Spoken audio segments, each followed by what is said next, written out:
Ibu-ibu sekalian, yang dimaksud dengan paragraf atau footnote nomor 40 ini adalah kalau orang berbuat kezaliman kepada manusia, pada orang lain, maka selain dia bertaubat kepada Allah, dia juga harus mengembalikan haknya. Itu yang sedang dibahas sebenarnya. Tapi karena tertulis di buku kita, jadi saya bacakan tadi. Ada hadis yang berbunyi tadi, tapi ternyata hadis ini hadis dusta, hadis bohong tentang Nabi SAW atau palsu. Pelebur dosa terhadap orang yang engkau gunjing adalah engkau memohon ampun untuknya. Ternyata ini tidak benar dari Nabi SAW. Ya, jadi yang benar adalah datang minta maaf, ucapkan. Kecuali ulama memberikan pengecualian kalau yang pernah digunjing, yang pernah difitnah, yang pernah dicuri hartanya sudah nggak ada. Artinya nggak ada ini nggak ditemukan di mana tempatnya, nggak ditahu keberadaannya, nggak ditahu ahli warisnya, maka berarti dia cukup mendoakan. Kalau ada dia pernah curi 1 juta, ya dia sedekahkan 1 juta atas nama orang itu. Dia pernah menggunjing, maka dia sekarang membalik. Dia ingat siapa orang-orang yang pernah dia mulai dulu ceritakan keburukan orang ini. Pasti dia tahu. Pasti kita tahu siapa orang pertama yang kita telepon, yang pertama kita lemparin gosip itu. Sampaikan dulu saya pernah gosipin orang ini, saya salah loh. Saya tarik perkataan saya itu. Gitu ya. Jadi kita coba berusaha, bahkan kalau bisa kata sebagian ulama, kita berdoa kepada Allah agar ditunjukkan siapa saja orang yang pernah kita berbicara dengannya supaya kita lepas hisab hari kiamat. Karena semua akan ada hisabnya, ada konsekuensi hukum. Lebih baik sekarang kita malu di dunia daripada di akhirat habis pahalanya. Rugi, sudah haji, sudah umroh, sudah sholat, diambil sama orang untuk apa? Gitu ya. Karena orang tidak mau lagi kita ucapkan maaf di akhirat lalu dia terima maafnya. Dia mau tapi kasih pahala ke saya. Ini kan rugi sekali, lebih baik sekarang di dunia. Untuk apa malu? Yang penting kita lepas dari hisab hari kiamat ini. Nah, kalau seandainya ada ahli warisnya, misal kita pernah mengambil uang orang atau kita pernah berhutang dan kita tidak bayar, baik itu sengaja atau tidak sengaja, mungkin orang sengaja dia anggap remeh, atau misalnya orang lupa, tidak sengaja, maka hukum syar'inya adalah, kalau orang itu sudah tidak ada, tapi ahli warisnya ada, misal sudah meninggal, maka kita kembalikan kepada ahli warisnya. Ini dulu saya pernah ngambil uang ibu kamu atau ayah kamu sekian, ini saya kembalikan. Itu. Jadi kita kembalikan kepada orang lain, insya Allah bisa menebusnya, walaupun kepada ahli warisnya. Baik, selanjutnya dikatakan di sini,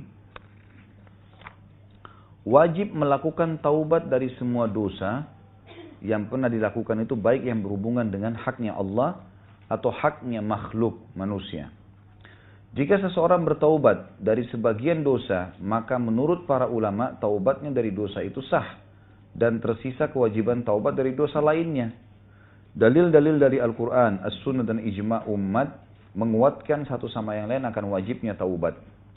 Jadi kalau seandainya ada orang berzina, dia berzina, kemudian dia taubat kepada Allah. Dia penuhi syarat, terpenuhi. Gitu kan? Tapi yang tepat adalah kita jangan taubat dirincikan satu persatu. Sekali taubat, minta kepada Allah agar saya taubat dari semua dosa ini ya Allah. Karena kalau misal kita sebutkan dosa tertentu, atau kita fokus ke dosa tertentu, kemudian kita masih ada dosa yang lain dan kita tidak taubat, maka masing-masing berdiri hukumnya.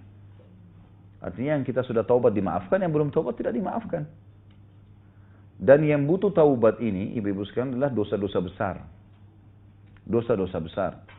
Jadi kalau dosa kecil, itu bisa diampuni dengan sholat, dengan wudu, dengan semua amal saleh. Semua amal saleh akan membersihkan dosa kecil. Sebagaimana kita tahu hadis tentang masalah sholat. Nanti ada bab sholat ya. Tapi ada hadis yang berbunyi, setiap muslim yang berwudu dengan sempurna, maka setiap kali dia mengusap telapak tangannya, maka akan berguguran dosa-dosa di tangannya.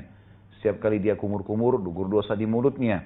Setiap kali dia mengusap wajahnya, ya membasuh wajahnya, maka gugur dosa dari matanya. Setiap kali dia membasuh kakinya dan kepalanya, gugur dosa dari kepala dan kakinya. Gitu kan? Jadi memang membersihkan dosa itu. Semua ibadah, ibu sedekah, ibu bakti sama orang tua, berbuat apa saja, itu akan membersihkan dosa kecil. Tapi dosa besar nggak bisa. Dosa besar harus dengan taubat nasuha. Dan tentu kalau kita mau sebutin ada 100 lebih dosa besar. Gitu kan? Jadi kalau ini ibu-ibu ikutin ceramah saya di YouTube, coba setiap malam dengerin satu dosa. Ada 106 dosa, gitu kan, yang sudah saya bahas. Tapi induk-induknya adalah syirik kepada Allah. Pergi ke dukun, pakai jimat, minta-minta pada kuburan. Ini induknya dosa besar. Kemudian membunuh, bunuh diri sendiri atau membunuh orang lain. Kemudian yang ketiga itu induknya adalah durhaka sama orang tua. Kemudian yang keempat itu riba. Yang kelima itu sihir.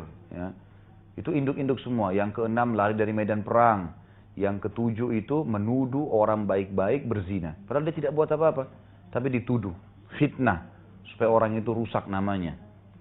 Tentu ada yang lain. Ada kezaliman, ada memakan harta yang haram, ada mencuri, ada menggunjing. Ya.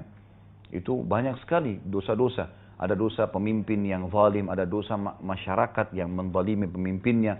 Dan segala macam hal itu ada lebih dari 100 dosa besar. Selain daripada ini semuanya insya Allah bisa dimaafkan dengan dosa-dosa kecil. Dengan amal-amal soleh sehingga dosa kecilnya bersih. Baik.